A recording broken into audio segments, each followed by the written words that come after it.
नमस्कार, मैं हूं आमिर बेग। आप देख रहे हैं सिटी बुलेटिन न्यूज। पेश हैं आज के प्रमुख समाचार। अयोध्या पहुंचे उत्तर प्रदेश के डिप्टी सीएम दिनेश शर्मा ने राम लला और हनुमानगढ़ी मंदिरों में दर्शन पूजन किया। इस दौरान उन्होंने कहा कि अब एक ही इच्छा है कि राम लला भव्यता के साथ अपने भवन में शीघ्र विराजमान हो जाएं। रविवार को अयोध्या पहुंचे डिप्टी सीएम दिनेश शर्मा ने सबसे पहले राम जन्मभूमि परिसर पहुंचकर राम लला का दर्शन पूजन किया। इसके बाद उनका काफिला हनुमानगढ़ी पहुंचा, जहां पर उन्होंने बजरंग बली की चौखट पर माथा टेका। हनुमानगढ़ी में दर्शन पूजन के बाद डिप्टी सीएम ने पत्रकारों से बात करते हुए कहा कि राम जन्मभूमि तीर्थ क्षेत्र ट्रस्ट और राम मंदिर निर्माण का जिम्मा संभाल रही एजेंसियों के कार्य से वह संतुष्ट हैं। उन्होंने कहा कि निर्माण में आने वाली सभी प्रकार की कानूनी अड़चनों को केंद्र और प्रदेश सरकार ने समाप्त कर दिया। ऐसे में रामलला के मंदिर निर्माण का कार्य तय समय सीमा में पूरा कर लिया जाएगा। डिप्टी सीएम ने कहा कि रामलला के मंदिर निर्माण को लेकर श्री राम जन्मभूमि तीर्थ क्षेत्र ट्रस्ट ने समाज की सहभागिता सुनिश्चित की है। कार्यदायी संस्थाएं तेजी से मंदिर का निर्माण कार्य कर रही हैं। मन में केवल एक ही इच्छा शेष है कि भगवान राम भव्यता के साथ अपने स्थान पर दिव्य रूप से विराजमान हो जाएं। इस मौके पर उन्होंने साधु संतों से आशीर्वाद भी प्राप्त किया। बता दें कि डिप्टी सीएम अयोध्या पहुंचे थे। मर्यादा पुरुषोत्तम श्री राम के जन्म स्थान का दर्शन करने का, उसके बाद कनक भवन का और अब बजरंग बली श्री हनुमान का दर्शन करने का सौभाग्य हमें प्राप्त हुआ है। आज यहाँ पर अयोध्या महोत्सव के लिए मुझे आना था। अयोध्या में आकर आज मन आह्लादित है। जिसकी संरचना, जिसकी कल्पना हम लोगों ने अपने बचपन में की थी और जोर से नारा लगाते थे कि रामलला हम आएंगे, मंदिर वहीं बनाएंगे। अभी रामलला के दरबार में पहुंचा तो रामलला से यही कहने का जैसे मन कर रहा हो कि रामलला हम आ गए हैं। और जब मंदिर की खोदी हुई नींव को देखा तो मन का, पूरे अंग का कोटि कोटि शुभ कामनाओं में और माननीय सुप्रीम कोर्ट के प्रति कृतज्ञता भाव में और मोदी जी और योगी जी का के लिए साधुवाद के शब्द अंतर्मन में गूंजने लगे। उप मुख्यमंत्री डॉक्टर दिनेश शर्मा ने जयपुरिया स्कूल में बैडमिंटन हॉल व स्विमिंग पूल का भी आज उद्घाटन किया। दिनेश शर्मा ने आज कहा कि अयोध्या में जल्द ही श्री राम विश्वविद्यालय की स्थापना हो। इसके लिए उन्होंने निजी क्षेत्र के कई लोगों को आमंत्रित किया है। उन्होंने कहा कि राम मंदिर निर्माण के साथ ही पूरी अयोध्या अंतर्राष्ट्रीय स्तर का शहर बनकर आए। उन्होंने कहा कि जिस तरह से मुख्यमंत्री ने अयोध्या की कल्पना की है, चारों तरफ पुलों का निर्माण, सड़कों का निर्माण, बड़े बड़े स्मारकों, मंदिरों का जीर्णोद्धार, सरयू तट का सौंदर्यीकरण हो रहा है, उससे यह साबित हो रहा है कि अयोध्या आने वाले दिनों में पर्यटन के क्षेत्र में एक अपनी अलग पहचान बनाएगी। यहाँ पर हमारा प्रयत्न है कि मर्यादा पुरुषोत्तम श्री राम जो विश्वविद्यालय है उसकी स्थापना निजी क्षेत्र में हो सके। इसके लिए कई लोगों से प्रस्ताव मांगे गए हैं और मुझको लगता है जल्दी ही किसी प्रस्ताव पर हम लोग निर्णय की स्थिति में पहुंचेंगे कि यहाँ पर मर्यादा पुरुषोत्तम श्री राम के नाम का विश्वविद्यालय हो। उसमें जो विभिन्न प्रकार की भाषाओं में लिखी रामायण हैं या अन्य धार्मिक शास्त्र हैं, धार्मिक ग्रंथ हैं, उन पे शोध हो, उन पे विभिन्न प्रकार की अन्य जो उपलब्धियाँ हैं, जो अनछुए पहलू हैं, वो लोगों के सामने एक सत्यता के साथ में सामने आवे। अयोध्या जिले के मवई थाना क्षेत्र के रानेपुर गांव के समीप आम की बाग में रविवार की सुबह संदिग्ध परिस्थितियों में पेड़ से लटका हुआ युवक का शव मिला। पुलिस घटना को लेकर जांच कर रही है। जानकारी के मुताबिक रविवार की सुबह रानेपुर निवासी अंकित यादव पुत्र राम अभिलाख यादव उम्र 35 वर्ष की संदिग्ध परिस्थितियों में पौशाला के समीप आम के बाग में पेड़ से लटका शव मिलने से गांव में सनसनी फैल गई। जिसकी सूचना मिलते ही आनन फानन में पहुंची पुलिस ने शव को कब्जे में लेकर के छानबीन कर जांच शुरू की। घटनास्थल पर परिजनों समेत क्षेत्र के हजारों लोग पहुंच गए। पुलिस जब शव को नीचे उतारने लगी तो परिजनों ने उतारने से मना कर दिया। परिजन चुनावी रंजिश को लेकर हत्या का आरोप लगाते हुए हत्यारों के विरुद्ध कार्रवाई की मांग करने लगे। मामला गंभीर देख पुलिस ने कई थानों की पुलिस फोर्स व फॉरेंसिक टीम को मौके पर बुला लिया। घटनास्थल पर फॉरेंसिक टीम ने वीडियोग्राफी के साथ जांच पड़ताल की। परिजन लगातार दोषियों के विरुद्ध कार्रवाई की मांग पर अड़े रहे। एसपी आरए शैलेंद्र कुमार सिंह और सीओ रुदौली डॉक्टर धर्मेंद्र यादव ने घटनास्थल पर पहुंचकर परिजनों को आश्वासन देते हुए दोषियों पर कार्रवाई का भरोसा दिलाया। तब जाकर परिजनों ने शव को नीचे उतारने दिया। मवई अंतर्गत ग्राम रानीपुर में अंकित यादव पुत्र राम अभिलाष, जिनकी उम्र लगभग 35 वर्ष थी, कल रात में 9 बजे घर से निकले और वो घर पे वापस नहीं आए। परिजन उनको खोज रहे थे। आज सुबह तड़के उनको गांव के पास ही आम के बाग में उनका शव लटकता हुआ मिला फांसी के फंदे पर। इस सूचना पर पुलिस तत्काल पहुंची और शव को कब्जे में लेकर उसमें आवश्यक पंचनामा और पोस्टमार्टम की कार्रवाई की जा रही है। बाकी जो भी जिस तरह की तहरीर मिलेगी उसमें आगे विधिक कार्रवाई की जाएगी। अयोध्या विकास प्राधिकरण व नगर निगम लगातार संतों महंतों के साथ बैठक कर अयोध्या की चौमुखी विकास के लिए मंथन कर रहा है, वहीं उनके लिए सुझाव भी मांग रहा है।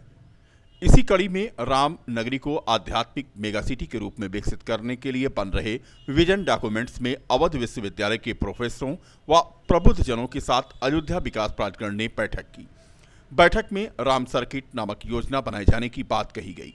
प्रोफेसरों ने अयोध्या की माली हालत बढ़ाने से लेकर अयोध्या में श्रद्धालुओं के रुकने तक के भरपूर इंतजाम किस प्रकार हो सकते हैं, इसको रेखांकित किया।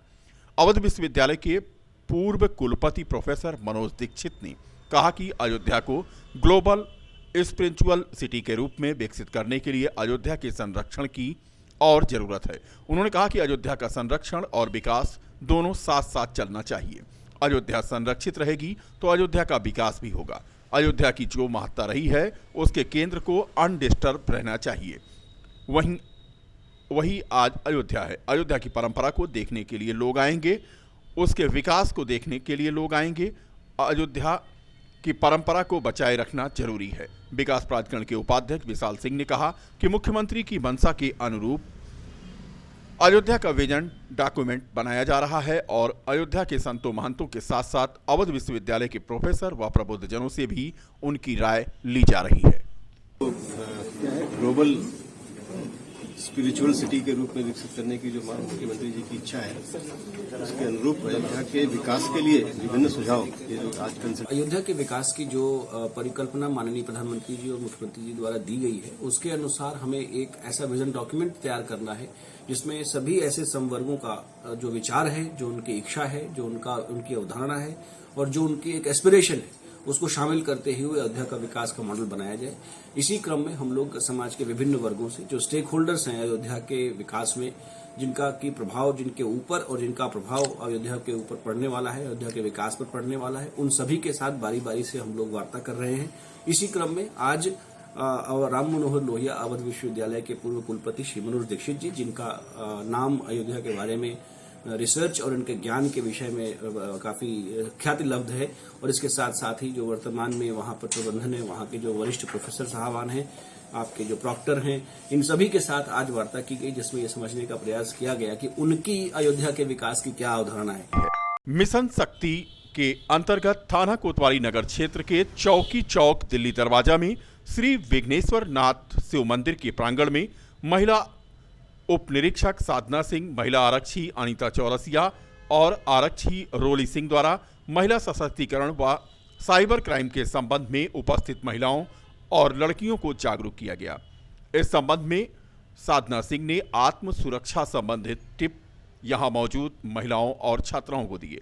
सभी सदस्यों में पंपलेट का वितरण भी कराया गया।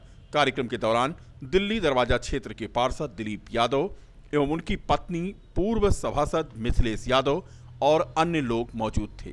बता दें कि मिशन शक्ति अभियान के अंतर्गत महिलाओं और छात्राओं को जागरूक करने का कार्यक्रम इन दिनों चल रहा है। इसी कड़ी में यह आयोजन इस क्षेत्र में किया गया था। अयोध्या आ रहे बाइक सवार 3 लोगों को अज्ञात ट्रक ने टक्कर मार दी।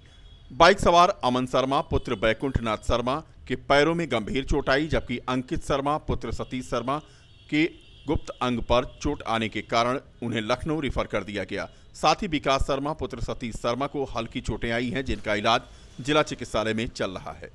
अमन ने बताया कि वह अपने भाई को फैजाबाद रेलवे स्टेशन पर छोड़ने के लिए आया था। नहीं, यहाँ कोई दिक्कत नहीं भाई। शहर के रिकाबगंज हनुमानगढ़ी के पास स्थित कैटबिल इटली शोरूम का शुभारंभ विधिवत पूजा पाठ के साथ किया गया। इस संबंध में मिली जानकारी के अनुसार कैटबिल इटली के कंपनी संस्थापक एवं चेयरमैन विजय बंसल और डायरेक्टर दीपक बंसल हैं। इस संबंध में जानकारी देते हुए कैटबिल इटली के एरिया सेल्स मैनेजर रवि सोम ने बताया कि पूरे भारत में कैटबिल इटली के 300 से अधिक स्टोर संचालित हैं और इस शोरूम में ग्राहकों की पसंद के अनुसार branded shirt, T shirt, jeans, casual और शर्ट, मोजे, टाई, डियो के अलावा अन्य प्रोडक्ट उचित मूल्य पर ग्राहकों की सेवा में उपलब्ध हैं। सबसे खास बात यह है, इस शोरूम में एक ही स्थान पर किसी भी शुभ अवसर पर अपनी सुविधा के अनुसार ग्राहक उचित मूल्य पर ब्रांडेड कपड़े खरीद सकते हैं। कैटबिल इटली का मैन्युफैक्चरिंग यूनिट बहादुरगढ़ हरियाणा में स्थित है और कारपोरेट ऑफिस दिल्ली में है। उद्घाटन अवसर पर शहरवासियों ने शोरूम में पहुंचकर खरीदारी भी की। होली के शुभ अवसर पर कंपनी द्वारा ग्राहकों को विभिन्न स्कीमें जिसमें बाय 2 गेट 1 फ्री दी जा रही है। 100+ स्टोर है ऑल ओवर इंडिया। हम आपका लेडीज, किड्स एंड मेंस सारा कुछ बनाते हैं ना, और हमारी खुद की मैन्युफैक्चरिंग यूनिट है बहादुरगढ़ में। इस कंपनी के चेयरमैन डायरेक्टर मिस्टर विजय बंसल है और अयोध्या में हमने ये आपका रिकाबगंज चौराहा के पास खोला है। सन 2000 से हम मार्केट में हैं। सर स्कीम हमारे यहाँ पर बाय 2 गेट 1 फ्री है, ठीक है। बाकी हम स्कीम पे कम बिलीव करते हैं, क्वालिटी पे ज़्यादा बिलीव करते हैं। बाकी स्कीम हमारा फेस्टिवल के हिसाब से चेंज होते रहते हैं, वो कंपनी का मैटर होता है। रवि सोम नाम है मेरा, मैं as a area manager working हूँ। महिला दिवस 8 मार्च के अवसर पर Manjusha medical research centre civil line में विशाल निःशुल्क चिकित्सा शिविर का आयोजन किया जाएगा। मंजूषा मेडिकल रिसर्च सेंटर की स्त्री एवं प्रसूति रोग विशेषज्ञ डॉक्टर मंजूषा पांडे ने बताया कि शिविर में बांझपन एवं महिलाओं के स्वास्थ्य से संबंधित तथा हड्डी एवं जोड़ रोग से संबंधित निःशुल्क परामर्श की जांच एवं खून एक्सरे और इसका इलाज किया जाएगा। इस विशाल निःशुल्क चिकित्सा शिविर का लाभ उठाने के लिए पंजीकरण निःशुल्क रखा गया है। हैदरगंज थाना क्षेत्र में इन दिनों गड़े मुर्दे उखाड़े जा रहे हैं। जी हां, कोतवाली हैदरगंज क्षेत्र के अंतर्गत आने वाले गांव कोरो राघोपुर में 1 साल पहले मृत हुए एक युवक के परिजनों की मांग पर स्थानीय पुलिस ने मजिस्ट्रेट की मौजूदगी में उसकी कब्र को खोदकर लाश को बाहर निकाल लिया। सनसनीखेज वारदात 16 फरवरी 2020 की है। कोरो राघोपुर निवासी कृष्ण कुमार उर्फ करिया अपने दोस्त सत्य प्रकाश के साथ गांव के ही दिनेश सिंह के यहां रात में शराब के नशे में धुत होकर भोज में शामिल हुआ था। घर लौटने पर कृष्ण कुमार की हालत एकाएक खराब हुई और उसकी मौत हो गई। परिजनों ने उस वक्त आरोप लगाया था कि मृतक के साथ उसके साथी सत्य प्रकाश द्वारा मारपीट की गई घटना को अंजाम दिया गया था। लिहाजा पुलिस ने मामले को हस्तक्षेप करते हुए धारा 507 और 307 के अंतर्गत मुकदमा लिखकर लाश का पोस्टमार्टम करवा दिया था। सूत्रों की माने तो उस वक्त पोस्टमार्टम की रिपोर्ट में शरीर के अंतरंग अंगों में कमी के कारण मौत होना दिखाया गया था, जबकि परिवार पोस्टमार्टम की रिपोर्ट से संतुष्ट नहीं थे।